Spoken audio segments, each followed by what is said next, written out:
Hello my dear students.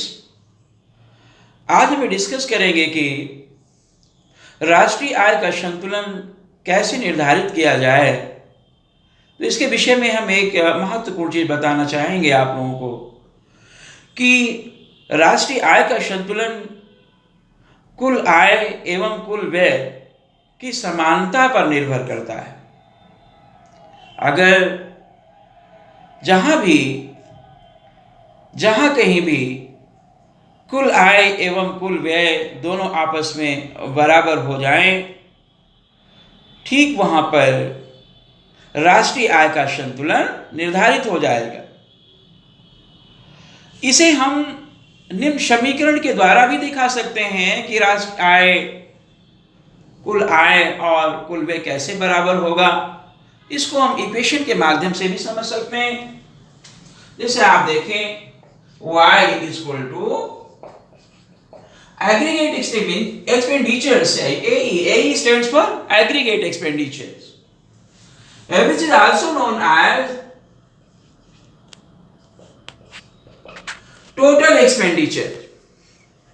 आप चाहें इसे टोटल एक्सपेंडिचर्स कहें, कुल व्यय, एग्रीगेट एक्सपेंडिचर, इसका मतलब एक ही है। और ये किसके इक्वल है? एग्रीगेट एक्सपेंडिचर की बात करें या टोटल एक्सपेंडिचर, दोनों एक ही चीज हैं। ये y stands for total income, y stands for total income। तो यहां कुल आय के बराबर है। जहां भी हमने अभी बताया कि कुल व्यय और कुल आय जहां भी दोनों एक दूसरे के बराबर हो जाएं, वहां राष्ट्रीय आय का संतुलन प्राप्त हो जाता है। यहां पर एक और भी महत्वपूर्ण चीज समझना आवश्यक है कि हम इसको कैसे निर्धारित करें, कैसे कैलकुलेट करें। कैलकुलेट करने से पहले मैं आपको बताऊं कि जो कुल व्यय है और ये जो कुल व्यय है, कुल व्यय को निम्न 3 भागों में बांटा गया है।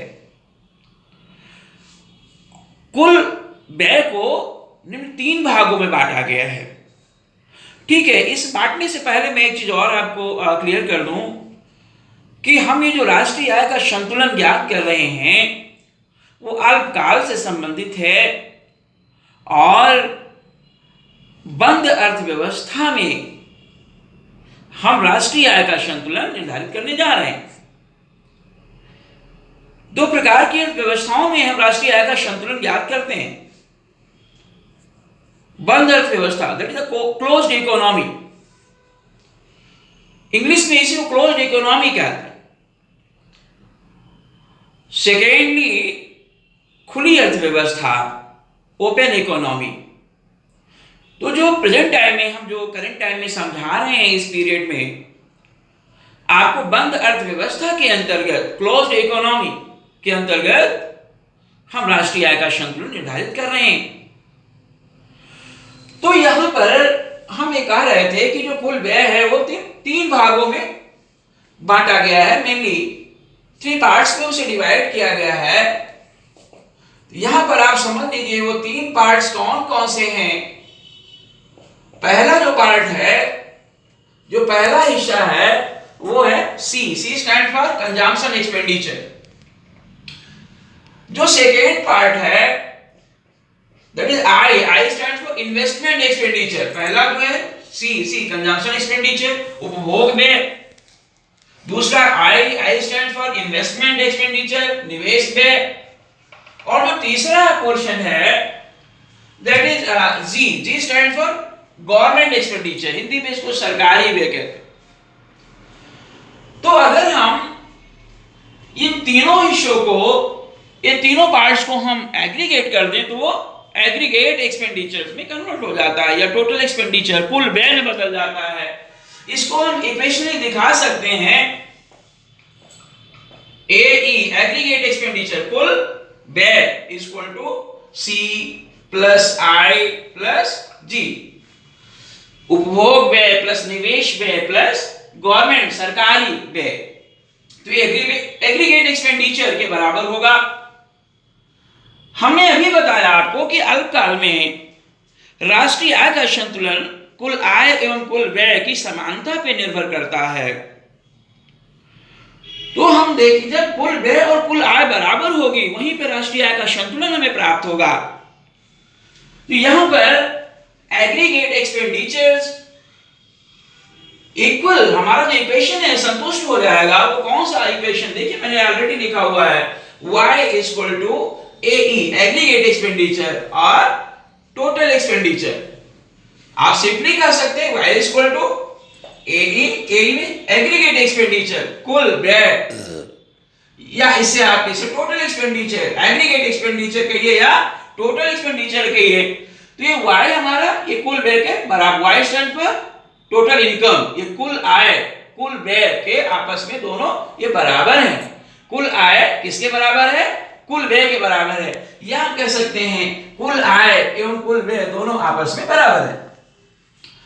यहां हमने एग्रीगेट एक्सपेंडिचर को 3 भागों में बांट कर देखा, ये इक्वेशन हमारा सेटिस्फाइड होता है। और we can another important thing involve in it, we can replace y in the place of a।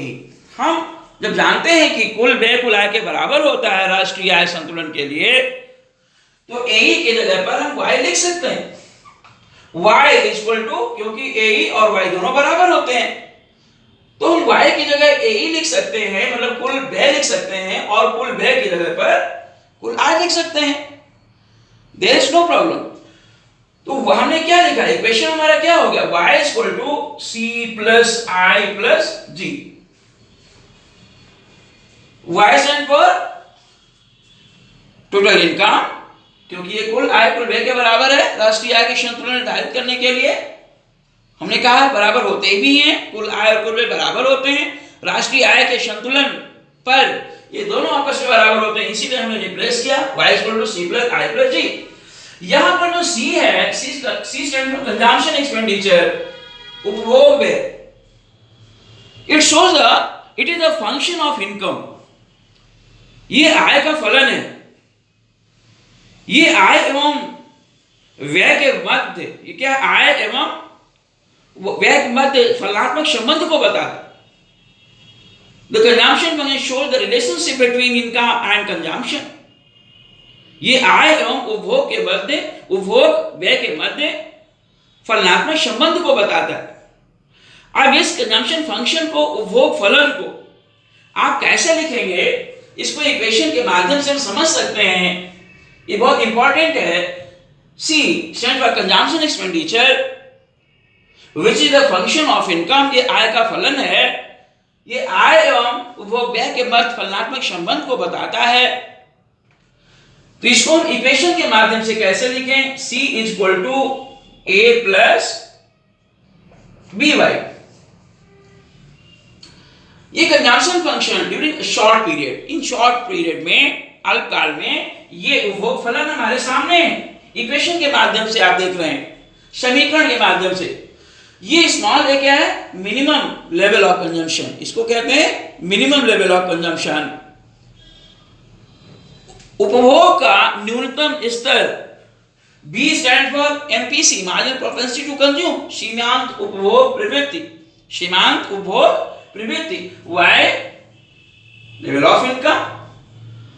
तो यहां पर आप लोगों ने कंजम्पशन फंक्शन इक्वेशन के माध्यम से देखा। इस फलन के माध्यम से हम कंजम्पशन एक्सपेंडिचर को हम कैलकुलेट करने में सफल होते हैं। अगर हमें ये चीज मालूम हो जाए A प्लस BY, तो that should be equal to C consumption expenditure के बराबर होगा।